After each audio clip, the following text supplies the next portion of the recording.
We are in. What's happening with Mars right now? Mars is having a moment. Mars is so in right now. Mars is so hot right now. Yeah. Well, it started off. Let's see here. Let me try and I had to refresh some stuff here. But let's start off with on Sunday night for me, or Sunday-ish. There was the first Mars mission of the year, I think. Is that right? Is that the first? Yeah, that was the first Mars mission of the year. There's supposed to be 3 happening this year because we are in a Mars transit window. So every 26 months, it lines up well for about 2 months of those 26 months. You can have a nice clean transit to Mars. So there were going to be 4 missions to Mars, hopefully this summer, but ESA, the European Space Agency, had to push theirs back 2022. But we still had, this one was the first one. This was the Hope Mars mission.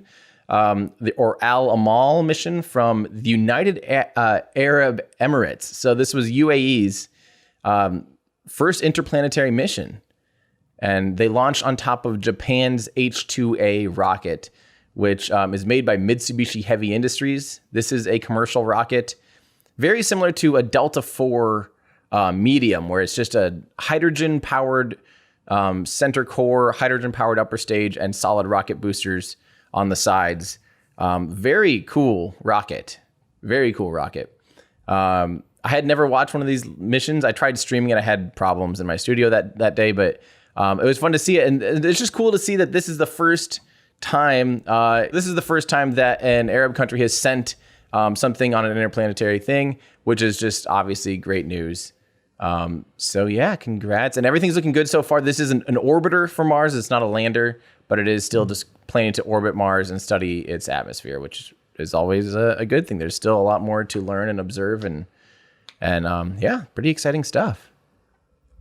Any questions about that? Here, I'll show you guys what the little orbiter looks like.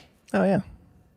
Yeah, good sized. If I remember right, the payload is just a little over a metric ton, 1,350 kilograms, about 3,000 pounds.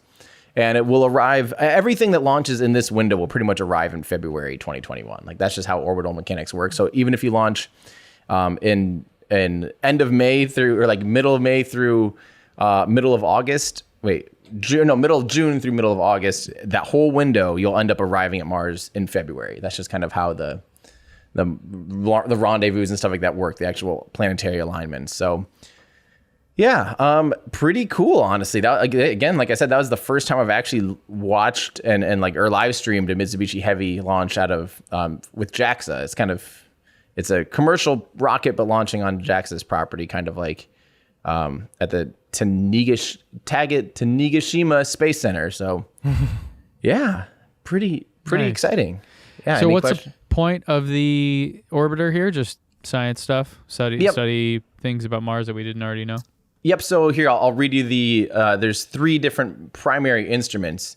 There's the EXI, the Emirates Exploration Imager, a multi-band imager designed by the Emirati and U.S. engineers at the University of Colorado, capable. So this is an international collaboration, obviously, since it's UAE launching on a Japanese rocket anyway.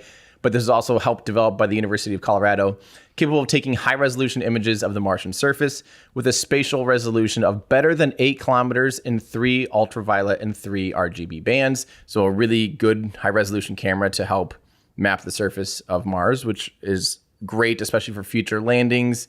It's nice to know you're not going to land on a, like rocky cliff or something. It has the EMIRS, the Emirates Mars Infrared Spectrometer, an infrared spectrometer developed by Arizona State University, which will examine temperature patterns, ice, water vapor, and dust in the atmosphere. And lastly, it has the EMUS, the Emirates Mars Ultraviolet Spectrometer, an ultraviolet spectrometer designed by the Emirati and U.S. engineers at University of Colorado, which will study the upper atmosphere and traces of oxygen and hydrogen further out into space. So yeah, mostly, collecting data on the atmosphere primarily and some ground features. So, hey guys, thanks so much for watching this clip from our show. If that's just not enough for you and you want to watch the full episode, you can go to olfpod.com/YT. And if you want more from us, you can consider becoming a Patreon member. You'll get early access to episodes. You can join our awesome community. You can actually watch us record live and get your name in the credits by going to olfpod.com/Patreon. So thanks everyone for watching. Check back every Friday for new clips here and new episodes on the main channel. Thanks, everybody.